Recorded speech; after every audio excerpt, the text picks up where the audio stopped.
क्या आपने कभी सोचा आपको स्कूल, कॉलेज, यूनिवर्सिटीज़ के अंदर पैसे के रिलेटेड कोई सब्जेक्ट क्यों नहीं पढ़ाया जाता? आपको क्यों नहीं बताया जाता कि पैसा क्या है, पैसा किस तरह से काम करता है, पैसे को कौन बनाता है और किस तरह से आप बहुत ज़्यादा पैसा बना के फाइनेंशियल फ्रीडम को अचीव कर सकते हैं? एजुकेशन सिस्टम दुनिया की बहुत सी पावरफुल ऑर्गेनाइजेशंस और गवर्नमेंट्स की तरफ से बनाया हुआ एक सिस्टम है। ये ऑर्गेनाइजेशंस कभी नहीं चाहती कि आप फाइनेंशियल फ्रीडम को अचीव करें। ये ऑर्गेनाइजेशंस कभी नहीं चाहती कि आपको एजुकेशन सिस्टम के अंदर पैसे के रिलेटेड किसी भी किस्म की इन्फॉर्मेशन प्रोवाइड की जाए। इसीलिए आप देखते हैं कि एजुकेशन सिस्टम के अंदर आपको 16 से 17 साल फजूल किस्म की इन्फॉर्मेशन पढ़ाई जाती है और आपके ज़हन में एक ही चीज़ डाल दी जाती है कि आपको अच्छे मार्क्स लेने हैं ताकि आपको अच्छी जॉब मिल सके।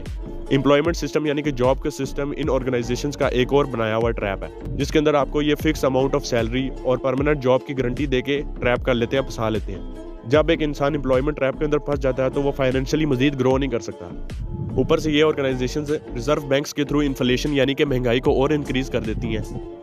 ताकि अगर एक इंसान अपनी जॉब से 50,000 रुपया मंथली बना रहा है तो उसका 50 का 50,000 उसके घरेलू अखराजात में खर्च हो जाए और at the end of the day उसके पास इन्वेस्टमेंट के लिए 1 रुपया भी ना बचे